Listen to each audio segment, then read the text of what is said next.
Whoa, shit!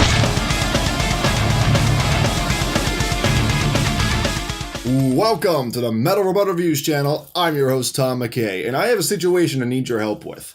It involves the band Disturbed. If you haven't guessed yet, I'm a fan of Disturbed. Each and every one of their songs has a feel to it that sparks every kind of emotion, from rage to anger to rage, sometimes bawling over a dead puppy. But whatever song you've attached yourself to, you can't deny that these guys have a talent for modern heavy metal. From The Sickness and onward, Dan has crafted some of the best nu metal riffs to go along with Mike Wengren's pounding drums, and of course, David Draymond's animalistic vocal chains and bone-chilling melodies. When they returned after a 4-year hiatus in 2015 with their new album Immortalized, it was clear these guys still had a fiery vengeance that gave us so many great tracks, even the ones from their B-side collection that had some of the greatest never-heard tracks from Disturbed. Old Friend is still one of my favorites, and unless they come out with something that can top that, my decision stands. But this actually brings us to today and my situation. I can't seem to figure out what the hell happened with Evolution. Let me be clear with you. Evolution is good. I liked it. The songs were good for what we were promised when it was first announced. Keyword, first announced. But man, there's something about this album that needs to be addressed. The flow. Let me just talk about what I mean when I say flow. When someone is creating an album, the track listing is never truly set until close to the end of the production process, when they're putting them together on the little dartboard. And during this process, many of the greatest albums out there have a similar mindset when choosing their track listing. And that is a sort of experiential flow.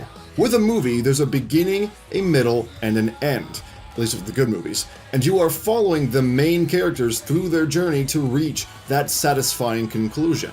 Unless they tease for a sequel that everybody knows isn't going to happen. But the point is, you start somewhere and then you make your way through all of these points towards an end. Evolution does not have that. Well, kind of. Sort of. Evolution at least fixed the problem of not really having an ending to the album that, even since The Sickness, these guys have had a lot of trouble with. Every single album these guys have put out, from The Sickness to Immortalized, except for Believe, cause holy shit. Their albums have a hard time closing because their closers could have easily been placed anywhere on the album. The only real thing these guys didn't have a problem with was opening the album, because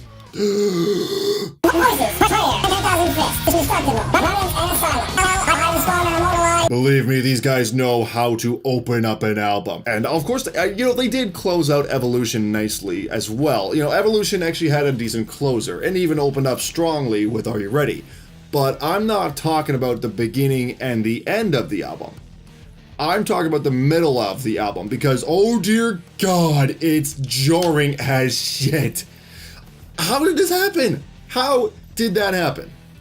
I'll tell you how it happened, because this is the first time Disturbed had actively included ballads into their sound.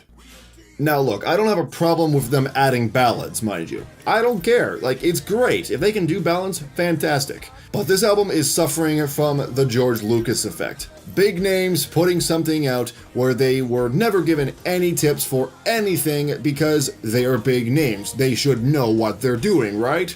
It's very clear these guys never got help with this album, and that's not good. As a result, the track listing has highs and lows all over the place. I'm going to show you what I mean by writing down the experience on a graph. This line represents the adrenaline and the feeling of the album, the higher being the better feeling songs and the lower being where I dropped off almost immediately. And I shouldn't have to explain what the bottom line does. So let's start from the beginning. We start off strong with the first single, Are You Ready? The anthematic sound getting us ready for what is to come, and yeah, we're ready for what's coming. Then we move on to No More, not as strong, but still keeping us interested. And besides, that groove is still really good, and you are still excited to hear more of this stuff. And then, A Reason to Fight starts playing.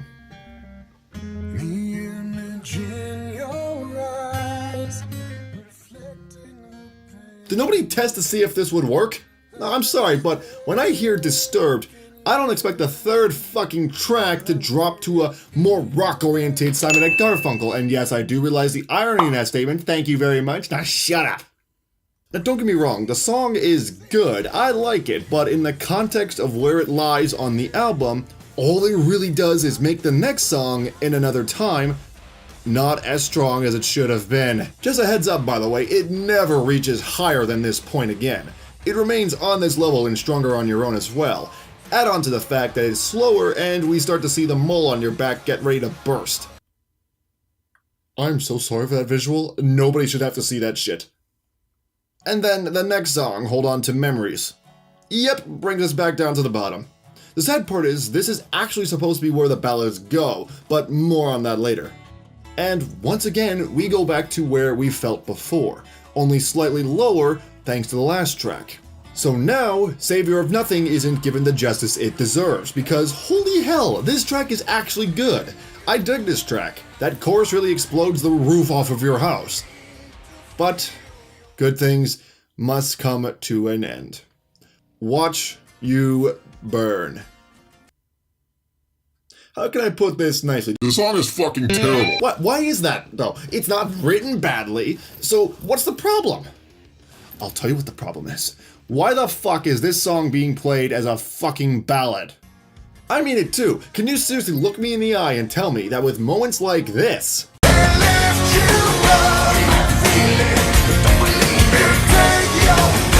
that it was intended to not have distorted guitars? We're already halfway there with the practically metal drums in the chorus and the thundering vocals from Dream It. Oh, plus the riffs. Oh yeah, it's got riffs.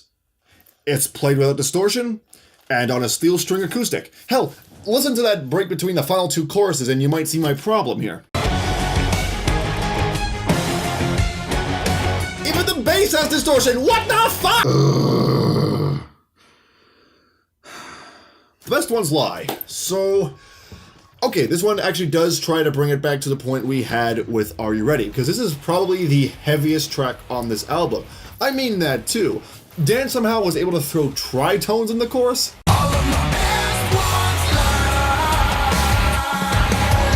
And somehow didn't get in shit for it.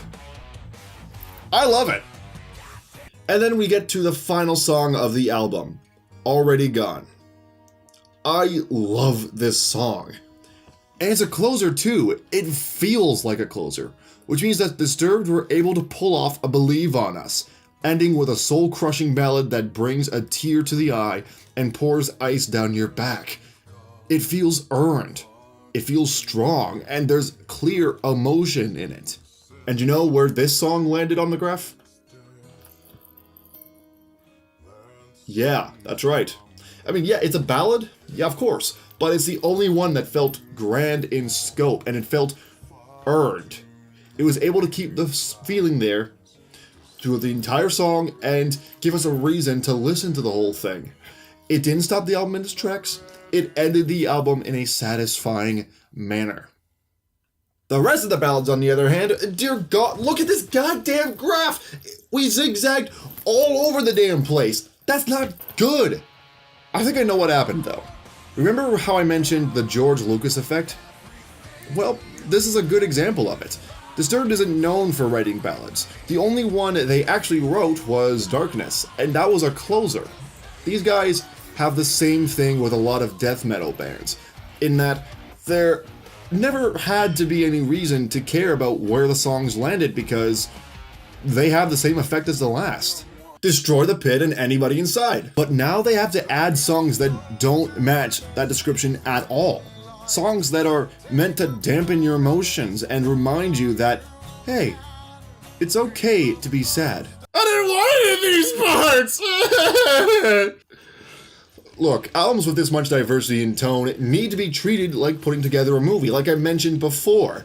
You've got to start off strong with the opening, keep momentum going through the second act, and then when something happens, like if a character dies like in all the movies, or if there's a shift in the characters' emotions and relationships with each other, like in every single movie ever, then the more emotional stuff comes in. But then the climax happens, it's a battle, it's a fight, and then you can end on that satisfying conclusion. There is a way to fix this though. Let's rearrange the tracks just for fun, so that we can fit this momentum. Let's keep the opener and closer where they are and leave them be. They're where they need to be, and so we shouldn't mess with it. Let's also get rid of Watch You Burn, because unless you want to re-record that song as a metal song, it doesn't fit anywhere here, and therefore can be replaced with This Venom. I know it's a bonus track, but it fit the album way better than Watch You Burn, and therefore that song can take its place in the deluxe edition. We're also going to leave No More where it is, because that feels like a smooth transition from Are You Ready? The metal section is what we're going to play around with. Here's the big change we're going to make. We're going to move the 2 ballads we have left to the end of the middle, or the end of the second act. So that would be tracks 6 and 7 in this case. And now, tracks 3 to 5 go like Stronger on Your Own, This Venom, and then Savior of Nothing. In Another Time gets moved to after the ballads because the way the song opens up seemed like a good transition from the softer stuff and back into the heavier stuff, which leaves The Best Ones Lie in the same place as before, but now feeling stronger as a result. So with all of that, we go from this to this. Now this one is actually a lot better, and I did test it out beforehand just to make sure. But look, if you prefer the original track listing, that's fine. You don't need to take this too seriously. This is opinion after all. But when even the critics are slamming this album, a Disturbed album mind you, you know something went wrong. And to Disturbed, if for some reason someone sent you this, I'm not saying you guys did a bad job, but I do ask that you keep this track listing in mind for the next album that you write, because if the evolution of Disturbed is going to include more ballads, then it's best that you know where to place them. Also, seriously, fuck Watch You Burn. Somebody fix that shit, please. Thanks for watching. I'll see you in the mosh pit next time. Have a good night.